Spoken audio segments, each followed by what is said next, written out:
Have you ever looked up at the stars and wondered how ancient civilizations understood the vast universe above them? Long before powerful telescopes and space probes, there were brilliant minds who laid the very foundations of modern astronomy.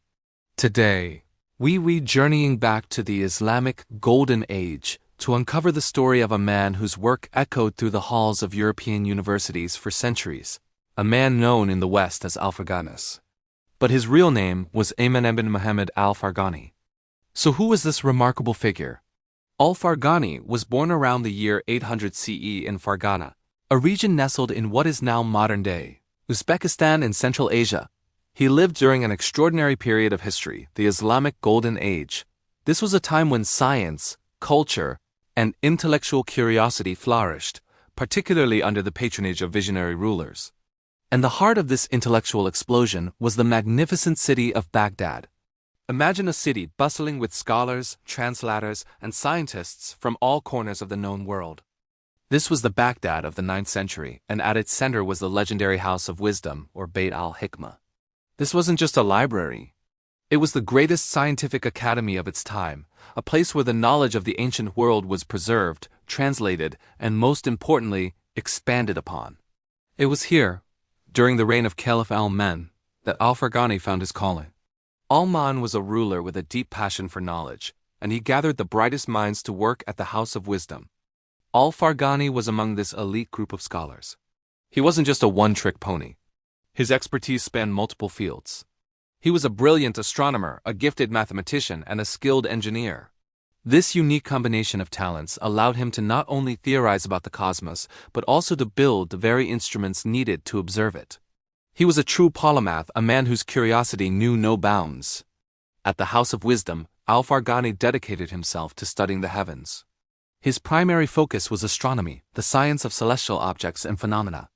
But to understand the stars, he needed mathematics, and to measure their movements, he needed engineering. His work was a perfect synergy of these three disciplines, making him one of the most respected astronomers of his day. Now, let's dive into the work that made him famous. Every great scientist has a magnum opus, a masterpiece that defines their legacy. For al-Farghani, that work was his book, Jami' al-Nujum wa Usul al-Sarakat al-Samdwiya. That's a bit of a mouthful, so in Latin, it became famously known as Elementa Astronomica, or Elements of Astronomy. This book wasn't just another dusty old text. It was a game-changer. So what made it so special? At the time, the dominant model of the universe was the Ptolemaic system, which placed the Earth at the center. It was a complex system, and the original Greek texts by Ptolemy were incredibly dense and difficult to understand. What al-Farghani did was brilliant in its simplicity. He took Ptolemy's complex ideas and presented them in a clear, concise, and mathematically rigorous way. He essentially wrote the ultimate guide to the Ptolemaic universe. But he didn't just summarize. He added his own calculations and observations. In Elements of Astronomy, al-Farghani calculated the sizes and distances of the Earth, the Sun, the Moon, and the known planets of his time. He meticulously described methods for measuring the movements of these celestial bodies. He presented complex astronomical data in a way that was accessible and practical for other astronomers. He confirmed the Earth's spherical shape and accurately explained the apparent motion of the stars as a result of the Earth's rotation on its axis. The impact of this book was immense. It wasn't just a hit in the Islamic world. In the 12th century, Elements of Astronomy was translated into Latin, opening up a whole new world of astronomical knowledge to European scholars. For several centuries, al-Farghani's book became a standard university textbook across Europe. Think about that, a book written in 9th century Baghdad was being studied by students in Paris, Bologna, and Oxford hundreds of years later. His influence even reached the world of literature. The great Italian poet, Dante Alighieri, in his epic masterpiece, The Divine Comedy, references al-Farghani's astronomical calculations when describing the structure of his literary universe.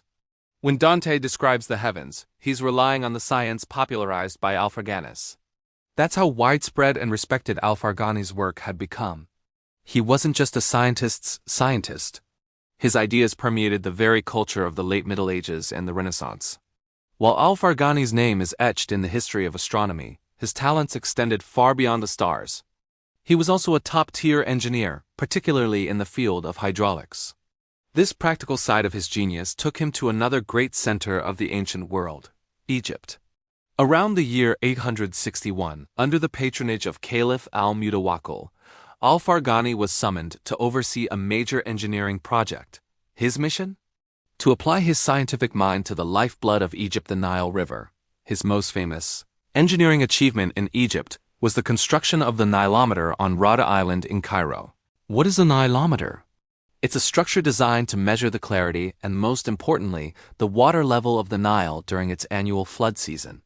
This wasn't just a scientific curiosity. It was a tool of immense practical importance. The height of the Nile's flood determined the success of the harvest. If the flood was too low, it meant drought and famine. If it was too high, it meant catastrophic flooding. The measurements from the Nilometer allowed the rulers to predict the harvest and, in turn, calculate the appropriate taxes for the year. It was a crucial instrument for the economic and social stability of the entire region. Al-Farghani was entrusted with designing and supervising the construction of this vital device. His design, a sophisticated stone column inside a well connected to the Nile, was so effective and well built that the Nilometer he supervised still stands today in Cairo. It's a breathtaking testament to his engineering prowess. A piece of 9th century science you can still visit and touch. Al-Farghani's scientific views were remarkably advanced for his time. He was a firm believer in a spherical Earth, a concept that was understood in the scholarly world but not universally accepted. He went further, providing calculations for the Earth's circumference that were astonishingly close to modern values. He described the precession of the equinoxes and calculated the diameters of celestial orbits with a level of precision that was unheard of.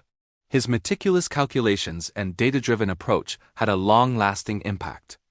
Centuries later, as European astronomers began to question the old Ptolemaic model, they turned to the works of scholars like al-Farghani. Men like Nicolaus Copernicus, who proposed the sun-centered model of the universe, and Johannes Kepler, who discovered the laws of planetary motion, were familiar with the work of Alfraganus. His precise data and clear explanations, even though based on a geocentric model, provided a crucial foundation. He helped build the bridge that allowed future astronomers to cross from the ancient world to the new scientific era. So what is the ultimate legacy of Ahmad ibn Muhammad al-Farghani? He was more than just an astronomer. He was a vital link in the chain of human knowledge. He took the wisdom of the ancient Greeks, refined it, added his own brilliant insights, and presented it in a package that educated a continent for half a millennium. In Europe, where he was known as Alfraganus, his name was synonymous with astronomy. He helped keep the flame of scientific inquiry alive during the early Middle Ages, passing the torch to the thinkers of the Renaissance. His work reminds us that science is a global, collaborative effort that spans centuries and cultures. The knowledge we have today is built upon the foundations laid by countless brilliant minds from all over the world, minds like Al-Farghani. From the House of Wisdom in Baghdad to the banks of the Nile, and into the pages of Dante's poetry, his influence was profound and enduring. A true giant of the Islamic Golden Age, his legacy shines as brightly as the stars he spent his life studying. Thank you so much for joining me on this journey back in time. If you enjoyed learning about the incredible life of Al-Farghani, please give this video a thumbs up and consider subscribing Freedom Mind channel for more stories about the hidden figures of science and history. Don't forget to hit that notification bell so you won't miss our next adventure. See you in the next video.